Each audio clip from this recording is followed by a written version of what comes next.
Hey, peace world. Thanks for pressing play on another Pay Me No Mind sports and entertainment. It's a video, podcast, whatever. I just wanted to jump back in and come back and recap this past weekend's fights. I hate to really wait all the way till Saturday morning. I'm definitely going to try to resume what I was doing with the Saturday morning show. But I think this week, we have a fight on Friday night with the Volchdik and Beterbiev bout. I think that's Friday night on ESPN or ESPN Plus. I'll get into that more later. I went out to Wintrust. I headed over to Illinois and, attended the fights at Wintrust Arena Saturday night in Chicago. And, I also made it to the weigh-in on Friday and was just trying to be around some boxing, man. That's it. Just be around some boxing. So I just wanted to come back and speak on a couple of things. Like I said, this one to be a little lengthier than usual. Probably I'm not gonna go through the whole card. To be honest with you, man, I drove back to Ohio after the post fight press conference. So when I got home yesterday, I was kind of out of it a little bit, and then the whole situation with Patrick Day was still just kind of just lingering in my mind, man. Incidentally, when I got to the weigh-in, and I was comparing the weigh-in from the week before when I was up in Flint, and noticing, what was different, and had promoters taking some cues from what we saw at the Shields Habazin press conference. And did anybody take some cues from that and change some things up? Or would they have been that way anyway? But one thing that I noticed, Patrick Day came out. He was the first fighter that came out, at least when I arrived. Him and his team came out, and he jumped on the scale. Similarly to what Claressa Shields did the week before, he came out with his team, and they had the fighters separated from the seating area and the media and fans who were in the building, and they moved it to the Wintrust Arena. I got that email after I got there and paid to be in a parking garage to go to the original location, but that's neither here nor there. But like I said, Patrick Day came out and jumped on the scale, and he might have stripped down to his birthday suit to see where he really was. And I think about 35 minutes later, 40 minutes later was when they actually did the official weigh-in for everybody. So I threw some pictures out there. I threw some pictures up on the at Bite Down Boxing Instagram page. The next day, the program I used to edit pictures while I was at the arena at the fights that night and had an hour to burn before they started, the app would not open for some strange reason. So I couldn't even edit the stuff anyway, neither here nor there. But just getting to see him very early on in the process. I only got in town for the weigh-in. I wasn't there for the open workouts. I wasn't there for the press conference and all of that type of stuff. I think they do that on Tuesday and Wednesday or something. Maybe the final press conference might even be Thursday, weigh-in Friday, and then fights, Saturday. That's all shifted up, of course, if fight night is Friday. So anyway, man, let's jump into this. I'm just going to start at actually, I thought I'm going to start, I'm not going to go in order. I'm going to get to like 5 or 6 fights. Another thing, really quickly, a little bit of housekeeping. I've mentioned this before, man. I care zero, absolutely zero about the business of boxing. I care absolutely zero about trying to combat or counter argue all of the different politics, whether it be from writers, whether it be from promoters. I care zero about all of that. I don't follow any of that. I just don't care. I care what happens in the ring. That's pretty much it. The rest of this stuff, who's fighting who, who's ducking who, who's running from who's whatever, could care less about any of that. So if that just turned off like 20 people or the 8 people that watch any of my stuff, so be it. I care zero about it. I have no dogs in that fight whatsoever. Whatever. Moving on. TJ Doheny. I thought it was a dope. He was a dope addition to the card. To see a former world champion, bantamweight. The super bantamweight division is one of my favorites in boxing right now for a couple of different reasons. I won't go into all of that. But when I realized that TJ was fighting on this card, like I said, I thought it was a great value to the Chicago boxing fans who were in the building that night. And I like Doheny. He's a fighter's fighter. I feel he came in and defeated Jesus Martinez, fifth round TKO. Actually, Martinez retired at the end of the 5th round, I believe it was. One-sided fight. Martinez just not as skilled. Doheny, southpaw guy. World championship. Elite or world class fighter. Trying to come back from the Daniel Roman loss back at the end of April, I believe.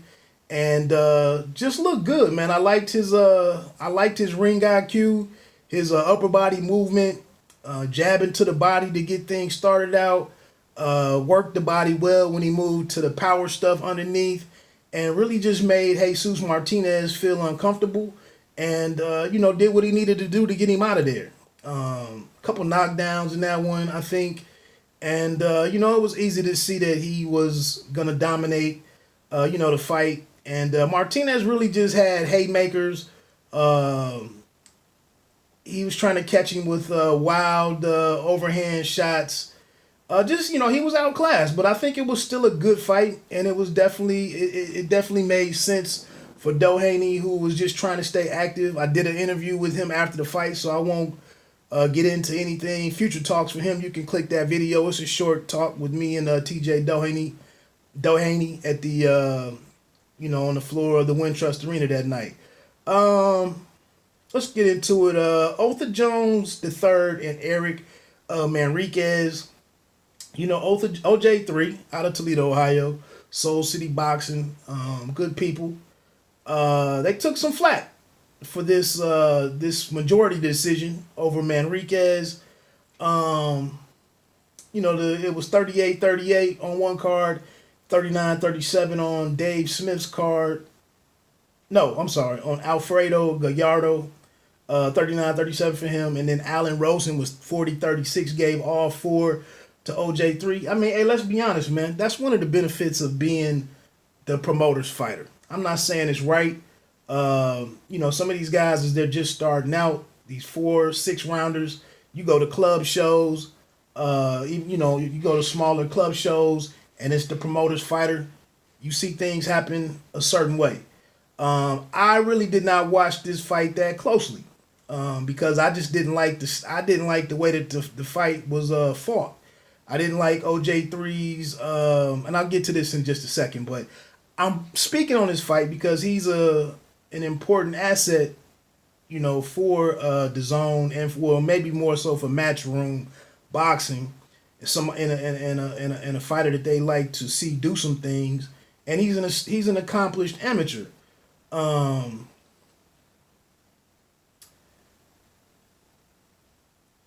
Eddie Hearn in the press conference. It's on one of the videos that are also in the playlist. Eddie came out and said some I don't want to say harsh, but he was very stern and called out OJ3 by name and said, "Hey, if you're gonna be on TV or if you're gonna be out here, on the bigger stage, man, you got to do better. You got to look sharper. You gotta look better." OJ3 has responded. I've seen him retweet and speak to it on Twitter quite a bit today. I don't know if one time he was being a bit sarcastic or if he was really taking something. I say it like this.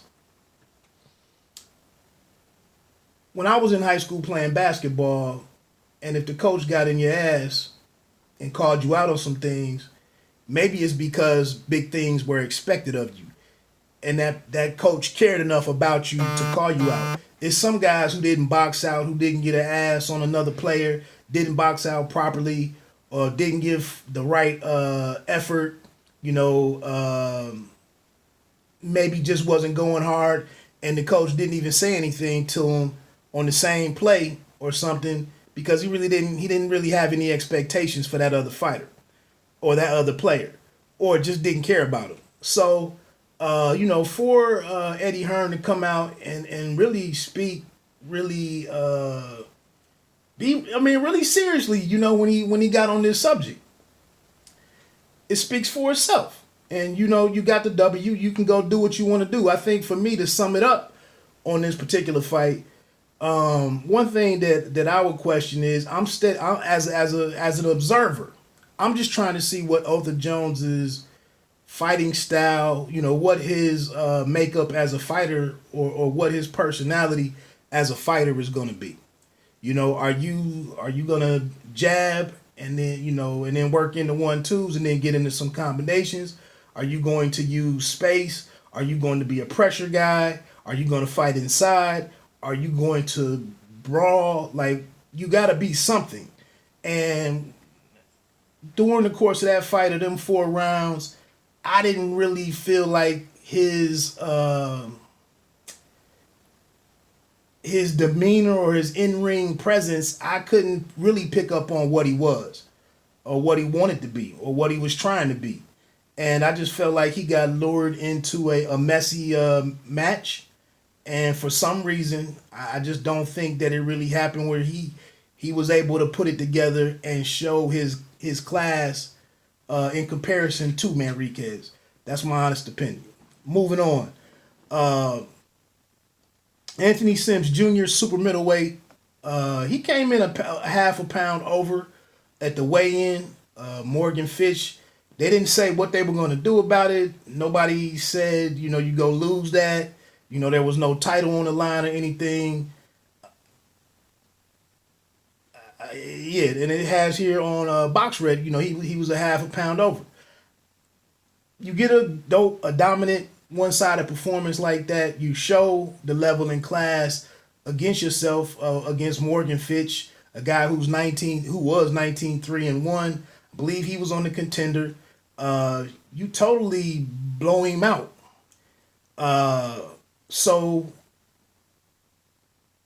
what are we going to do next with him? Can you really make 168? I think this is his 3rd fight at 168 now, and I don't believe he's actually come in underneath 168. You can hear me ask Eddie Hearn about that on one of the 2 videos that I posted at the post-fight press conference.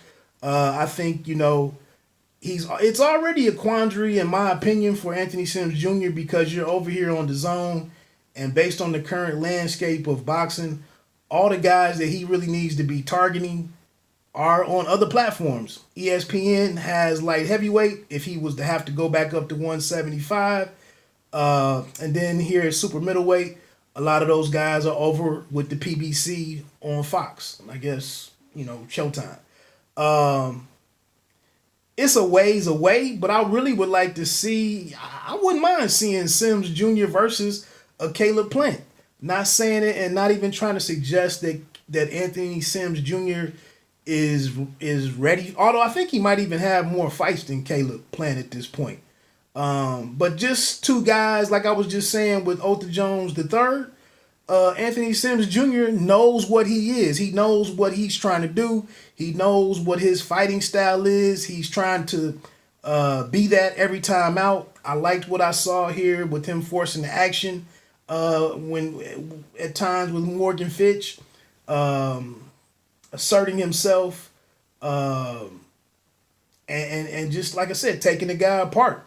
It was a sequence in there, I want to say, in the 6th round. Actually, it might have been in the 2nd or 3rd. But he backed Fitch up, his back up against the rope to us in the media area, and he just went to work on him. And it was good to see him have that reckless abandon and to really press the action and try to get him out of there with the guy who didn't belong in there with him. He got the knockdown, I believe, in the 1st round. He knocked him down again in the sixth, I believe. And he looked at the corner and was like, "Hey, get your guy. I don't want to bang him up more than I am, but he doesn't belong in here with me. He's the. And they scoffed at that, let it continue. He jumped right back on Fitch with some more heavy combinations, overwhelmed him, and forced the referee, to call the fight. So I thought it was a good night for him. After the fight, he called out Rocky Fielding. I heard some, comments laughing at that, or who the hell is. Actually, Rocky Fielding said, "Who the hell is and who the fook is Anthony Sims Jr." I believe on Twitter. Um, I don't think that's a bad matchup. I think Anthony Sims Jr. wants to go over to the UK to do that. I'm not mad at that. But again, what's the long term plan here? You're at 20 wins now. I want to say 18 knockouts. How do we get to being a contender and to get a shot at a big fight? Um, what else? Let's jump into the Charles Conwell and Patrick Day situation. 10th round KO win for former 2016 Olympian Charles Conwell out of Cleveland, Ohio.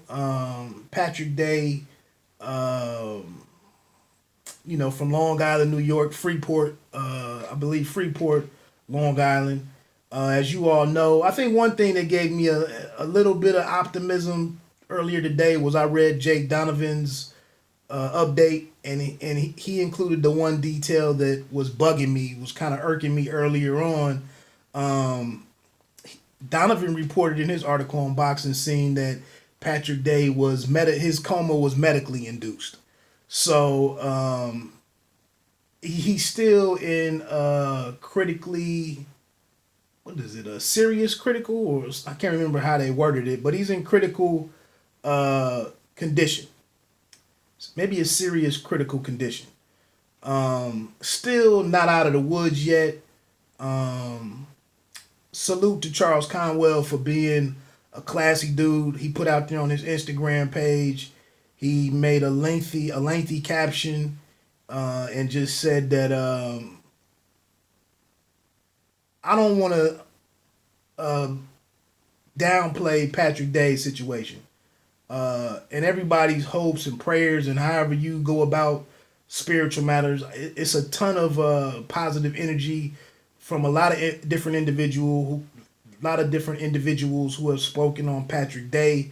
I've seen a lot of East Coast fighters, express their, well wishes, prayers, etc., etc. And I would love to wake up in the morning and this not go in the same direction that Maxine Dadashev went when I was driving back from DC that day, hoping for good news. And I think a day after I got back to Ohio, Dadashev had passed away. I'm really hoping that there's good news here. But on the other side of this, this was a hard fought fight. I felt like Patrick Day was still trying to win this thing. This was a fight that, listening to him and his team and seeing the body language and just observing them at the weigh-in, they wanted to use this as an opportunity to get Day back in the picture, coming off of a hard fought loss to Carlos Adames. So this was a challenge that they were looking forward to reignite things for Patrick Day. Both of these guys are developed fighters. Conwell wanting to, and I had Conwell on here for a Saturday morning live, and he we talked about it, and I thought the guys were. I thought, like I said, man, it was a good, clean fight. It was hard fought. There was no fouling. There was no real trash talking. The guys, when good shots were landed, they gave little nods to one another, but it was still very competitive. It was still two guys trying to get a win, and that's what Conwell said. He didn't intentionally do anything. He went to go get the KO. The interview that I did in his hotel room after the weigh-in, he said he was gonna look for the stoppage to and try to elevate his profile. But like I said, Patrick Day was still standing in there, going to the body. In my fight write up, I mentioned after he was knocked down the first time, he came back and moved the action inside and was getting off some good body work. I mean, he was competing his ass off. It just so happened, I think, man, maybe throughout the fight, Conwell was landing the more effective shots. And a lot of Day's body work started landing a lot on Conwell's guard. And standing in there, standing inside more left him susceptible to, to Conwell's hooks. And just that last sequence that we saw, he was in retreat and, just an overhand right or, a big right hand stepped over, at a flatter angle than him and caught him with the left hook that just knocked him out before he hit the ground. And it was just, we see it every week. Guys going to finish somebody off. Somebody in the crowd yelled out something, very negative about the referee being negligent and that if somebody was at fault. In comparison to the Dadashev and I can't even think of my man's name who he fought now, Subius, I can't remember. Actually, it's right here. Matias, I'm sorry, Subriel Matias. You saw that building. That fight was one-sided for several rounds, and from the outset of the fight, you saw that Matias, his volume, work rate, his pressure and all of that, you saw that it was a very difficult fight for Maxime Dadashev. Here, like I said, it just wasn't that high volume buildup of accumulation of damage. But I don't know, man. It's just one of those unfortunate moments, and I'm just hoping for the best for Patrick Day. Hopefully in a couple days, man. Hopefully he continues to fight, and as others have noted, I thought the emergency medical team was on it. It was people who looked like they were doing what they should be doing based on what the circumstances were. And I believe that this Northwestern Memorial Hospital is noted for its neurological department and its neurosurgeons. They did require surgery, brain surgery of some kind of. But like I said, the one thing that I thought was somewhat promising, from my understanding of medical situations, was that the coma was medically induced, and we'll see what happens from there. But like I said, what I just spoke to with Conwell, this is a guy, being an Olympian, he's dedicated years and years and years of his life to this. And probably at this stage in his life doesn't have a plan B. And you go through a situation like this, and I could imagine that he sat around the last 48 hours, 24, 36 hours or whatever, and he's probably been on a roller coaster himself. But he has been exhibited a great deal of class in his communications out, into the world about the well-being and, his desire for a full recovery of Patrick Day, and, crediting him as being a good dude. And that's what I'm hearing, whether it's from Lou DiBella, whether, like I said, it's several fighters, Heather the Heat Hardy, Clarissa Shields. I've seen quite a few people speak out, and just Melissa St. V. Did I see something? Like I said, a slew of East Coast fighters. So we will see. The Jessica McCaskill, the women's bout, Jessica McCaskill and Erica Farias, huge disappointment.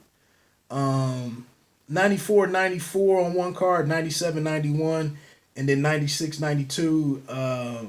Just I thought Faria started out well.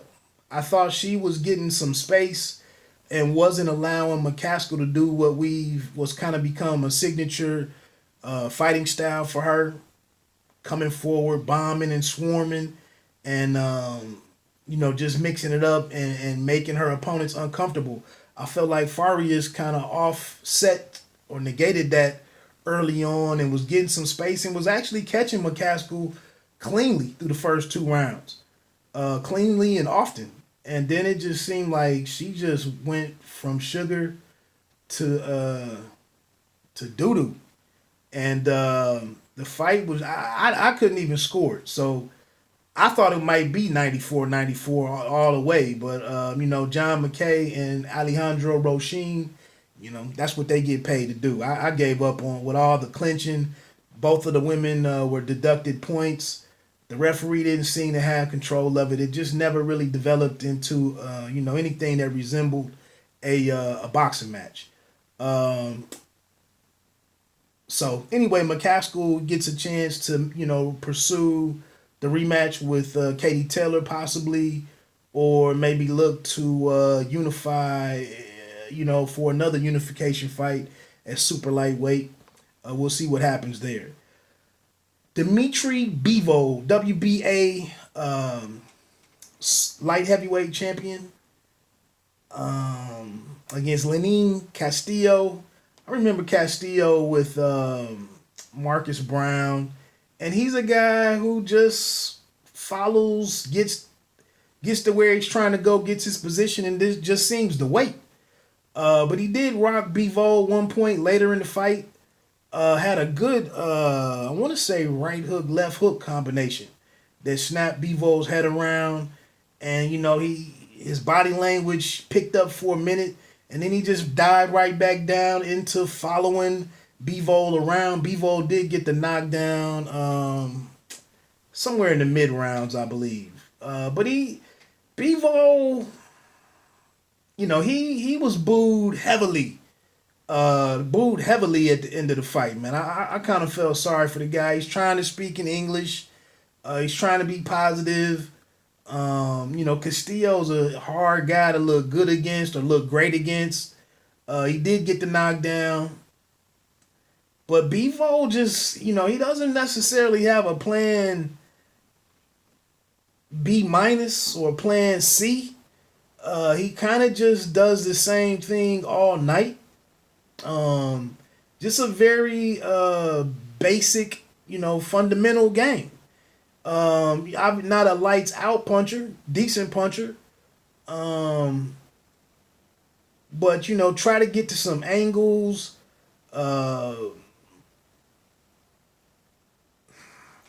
Just a complete lack of creativity to really, and then he's not doing a whole lot defensively, although Castillo, he wanted going away, 119, 108, two times, and then 120, 107.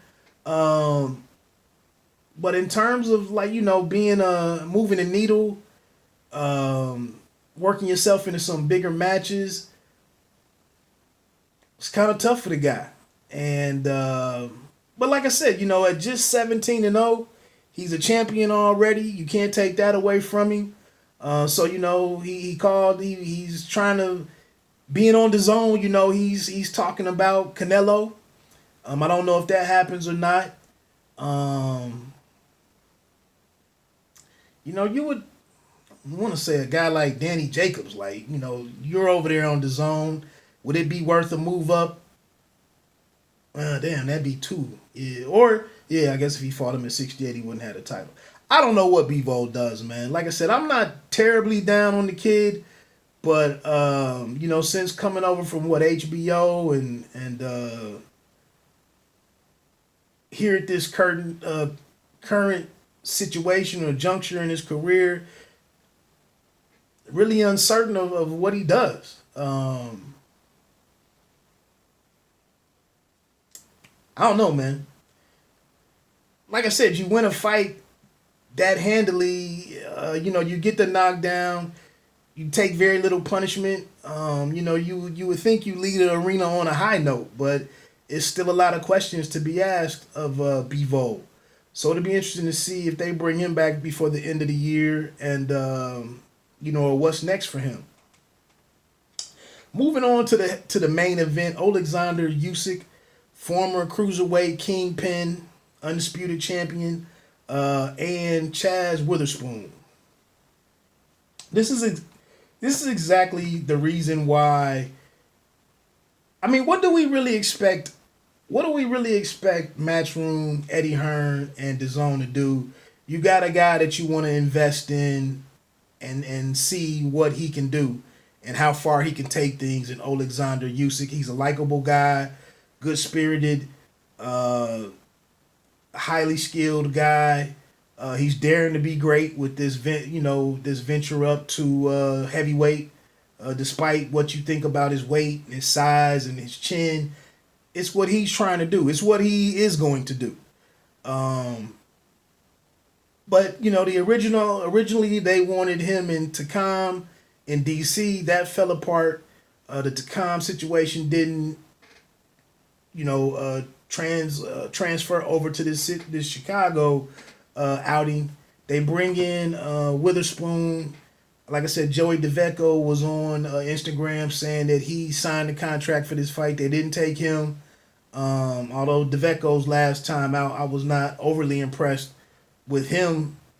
But Witherspoon, a bigger guy. I don't know, man. Things happen in boxing. It's not always a perfect situation.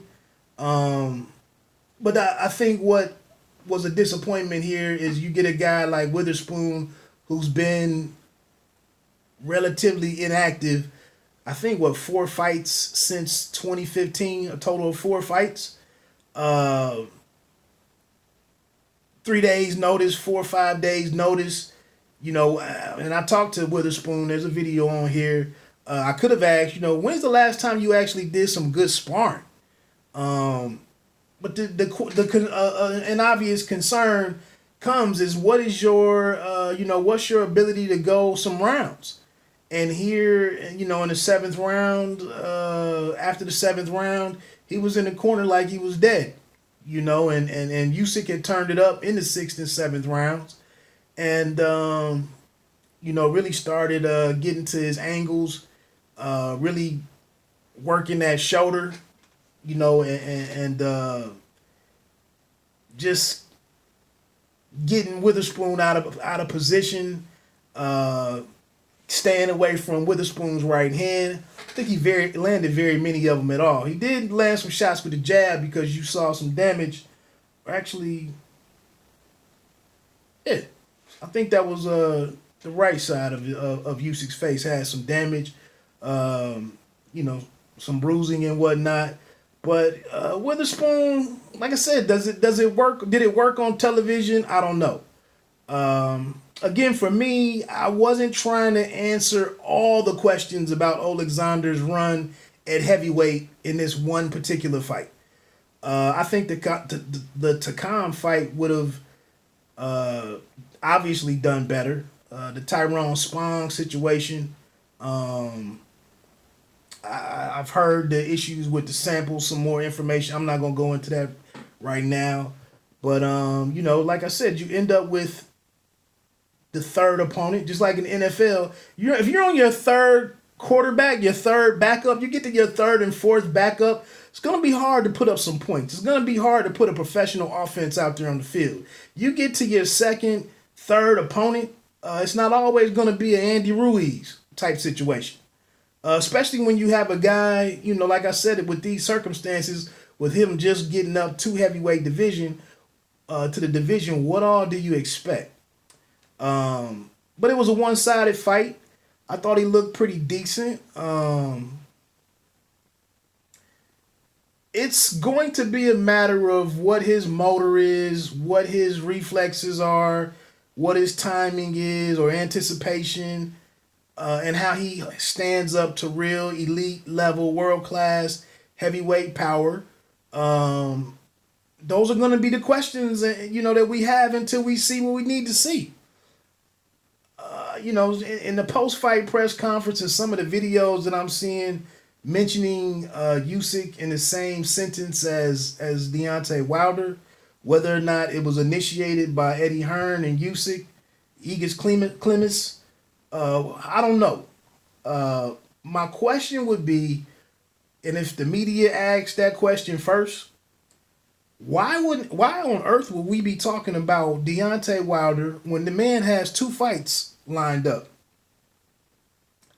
Why would anybody be getting emotional or uncomfortable or irate about a dude who has 2 fights lined up and could possibly be working on a third or an alternative to the second fight if Andy Ruiz is successful in this rematch against Anthony Joshua, and he's successful and Wilder, takes down Ortiz?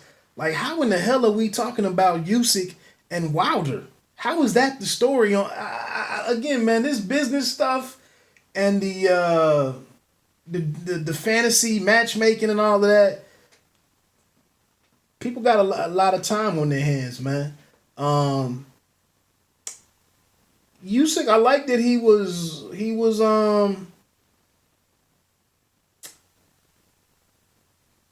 laid back on what's next, and it seems like he understands of what his challenges are, and he's here for it. That's what I like. He mentioned the winner of Ruiz and Joshua. That's an obvious, what do they call it? Obviously, that's what you want to go with, if you're a guy like him. I would suggest, though, getting in a match against another credible heavyweight. A guy who's active. I don't know if that's a Rivas. I don't know if that's a White. Parker. I don't know exactly. Pulev is, I think, lined up for the winner of Joshua and Ruiz, I believe. But I don't know how you go about it. I mean, a rematch with Michael Hunter, although Hunter, I guess that fight is close to being finished, maybe with him and Povetkin for December 7th, I believe, on the Ruiz Joshua card. I don't know how you get it done or who exactly it is, but I think got to get another fight in there. You can't really go off of that. That would be what I like to see, is get another fight in against a quality guy and go from there. This was just off record, but I did speak to a Matchroom boxing matchmaker. He's not listed on here for this fight as the matchmaker for this card, but I'm not saying anything over the top or anything. It was just a 5-minute conversation. I met him before. He used to be with DeBella, used to be with Rock Nation. But I just asked, you guys got a solid this fight season that you're running with right now to close out the end of 2019. What's the anchor, what's like the anchor event for the first quarter of 2020? And he said, well, it all depends on the winner of he said a lot of it depends on the winner of I guess it would influence, what they go after. The winner of Ruiz and Joshua too. So and then probably, you gotta factor in, you already kind of know when to expect the return of win or lose, with Canelo. You probably expect him to come back in May.